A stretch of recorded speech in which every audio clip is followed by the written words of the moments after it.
महागठबंधन है तो हम लोग जी क्या इस बार सीधा सीधा कहना है कि परिवर्तन चाहते हैं? बिल्कुल दिलो जान से युवा पूरा आक्रोश है। जब हम लोग हक मांगने जाते हैं पटना, हक तो नहीं मिलता है, लेकिन कपार फूट के आता है, कभी हड्डी टूटता है, लाठी चार्ज होती है और इससे ज्यादा कुछ नहीं मिलता है। तो चार अभी मौका है। गरम है और का क्या रुझान है, क्या उनका प्रतिक्रिया है, आइए बात करते हैं। हाँ जी सर, आपका नाम क्या हुआ? मेरा नाम राजेश रंजन हुआ, साहब पंचायत से। अब इस बार कौन विधायक बनने वाला है गौरापराम विधानसभा से? देखिए हम लोग है ना वर्षों से, हम लोग होता है ना बस वर्षों से हम लोग आरजेडी है, महागठबंधन है। आला कमान का जो हुक्म होता है उनको हम लोग उनके दिलो जान से निस्वार्थ भाव से हम लोग क्षेत्र में काम करते हैं। हर युवा भी इस बार जग चुका है। दूसरी बात है कि हम लोग युवा है, देख रहे हैं बेरोजगारी है, तो वो अपना एक घोषणा पत्र में ये जग जाहिर कि प्रत्येक घर, जिस घर में नौकरी नहीं हो, कम से कम एक युवा को नौकरी मिलेगी, चाहे किसी भी जात हो धर्म हो। तो उससे हम लोग भी थोड़ा प्रभावित हुए हैं। और हम वैसे भी हम लोग आरजेडी है, महागठबंधन है तो हम लोग जी क्या इस बार सीधा सीधा कहना है कि परिवर्तन चाहते हैं? बिल्कुल दिलो जान से युवा पूरा आक्रोश है। जब हम लोग हक मांगने जाते हैं पटना, हक तो नहीं मिलता है, लेकिन कपार फूट के आता है, कभी हड्डी टूटता है, लाठी चार्ज होती है और इससे ज्यादा कुछ नहीं मिलता है। तो चार अभी मौका है, हम लोग अपना गुस्सा और अपना दर्द ईवीएम पे ही क्यों दबाए। इतनी लाठीबाज सरकार है क्या? बिल्कुल लाठीबाज। और मैं दो परसों भी गया था, ब्लॉक गया था, एक आवासीय भी बनाना पड़ता है ना, तो विधा चढ़ौना का नहीं बन पाता है। तो हम क्या करें, काम तो किस तरह पैसा लेके, गरीबी है, देखिए रहे कितना गरीबी है, बेरोजगारी है, फिर भी हम लोग मतलब पैसा दे काम करा रहे। तो भाई किस चीज का बोल रहा है, क्या हम सुशासन है, बिना पैसा का तो पहचानता तक नहीं है इस काउंटर पे। उनके आदेश का हम लोग को पालन करना पड़ेगा।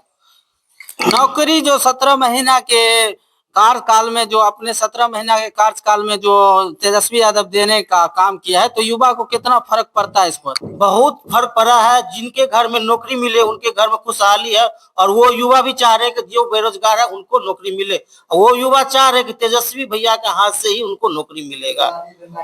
हम लोग लाठी डंडा खाते खाते क्या के, इधर पैसा मम्मी पापा दिए, हम लोग पढ़ाई किए, कुछ मिला नहीं। हक मांगने जाते हैं पटना के सड़कों पे लाठी, पानी का बौछार, उसके अलावा आज तक कुछ मिला नहीं है। बेरोजगारी का आलम है, क्या करें। गौरव, तो इस बार जो अफजल अली जी को संतोष साहनी जी का साथ देना चाहिए और मिलकर चुनाव लड़ना चाहिए। जी बिल्कुल, दोनों भाई मिल जाए, गले मिले, और कोई भी गिला शिकवा नहीं। एक बात तेजस्वी जी बोले उस दिन, मन से मैं बहुत प्रभावित हुआ उनके बात से, कि बोले कि देखिए जीतने के लिए कभी मतलब एक दूसरे को त्याग करना पड़ता है, बलिदान देना पड़ता है। थोड़ा सा त्याग आपको देना पड़ेगा, थोड़ा सा त्याग हमको देना पड़ेगा, और इस त्याग के बलिदान दे के ही एक दूसरे पर विजय प्राप्त कर सकते हैं। तो अफजल भैया भी उन्हीं को नेता मानते हैं, अफजल भैया को भी तेजस्वी जी करते हैं। इस बार क्या कुछ होने वाला है? इस बार किसको वोट दीजिएगा? नौ छाप है मुकेश सहनी का भाई, उसी को दिया जाएगा। उसी को दीजिएगा? क्यों? क्योंकि बदलाव चाहते हैं लोग सब। अच्छा, परिवर्तन चाहते हैं। 20 साल एनडीए की सरकार रही है, नीतीश कुमार यहाँ 20 साल राज किए हैं। कितना परिवर्तन हुआ आपके गांव में, आपके क्षेत्र में?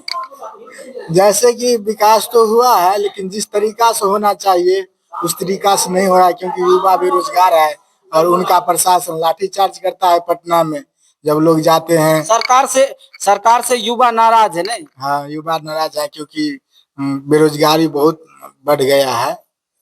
बेरोजगारी, महंगाई ज्यादा हो गया। देख, शिक्षा पर कितना काम हुआ है अपने क्षेत्र में? शिक्षा पर हुआ है, पहले से तो थोड़ा ज्यादा हुआ है, लेकिन जिस तरह से होना चाहिए उस तरह से नहीं हुआ है शिक्षा पे काज। और भ्रष्टाचारी का तो पूरा तूफान ही आ गया है। कोई भी काज कराने के लिए जाइए तो पहले बिना नोट का तो देना पड़ता ही नहीं है। कोई भी काज कराइए तो, चाहे वो इंदिरा आवास हो, पेंशन हो, चाहे कोई भी काम करवाने जाइए तो उसमें पैसा अधिकारियों का मनमानी ज्यादा चलता है इनके सरकार में, बहुत ज्यादा। देख सकते हैं युवा है, युवा का कहना है कि इस बार परिवर्तन चाहिए, क्योंकि 20 साल एनडीए की सरकार रही है।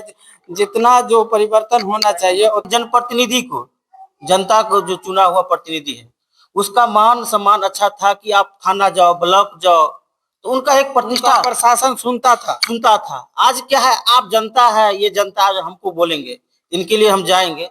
लेकिन प्रतिनिधि का भी अपमान हो रहा है, अफसरशाही चरम पे है। अधीनस्थ कर्मचारी भी आपका सुनने वाला नहीं, क्या कीजिएगा, क्योंकि वो ऊपरे से है।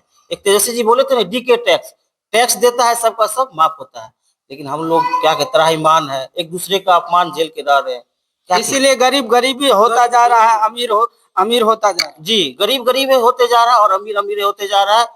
बस गरीब क्या कहे, जन यहाँ है ना पूरा एकदम सुनवाई नहीं होता, कोई सुनवाई नहीं, एकदम थाना मैनेज होता। कल देखिए दुलारचंद यादव को, उनका पोता आंखों देखा बोल रहा है जो गोली लगी है टांग में, गाड़ी चढ़ाया गया है, लेकिन आज देखिए पुलिस जो प्रेस रिलीज किया है उसमें बोला संदिग्ध स्थिति में मरा हुआ था। बताइए, देखा हुआ को भी झुटला देता है, तब क्या कीजिए। ये प्रशासन और सरकार की बहुत बड़ी कमी है। बिल्कुल कमी देख सकते हैं, इनका कहना है कि बिहार में जहां तक प्रशासन व्यवस्था का देखा जाए तो बहुत लाभ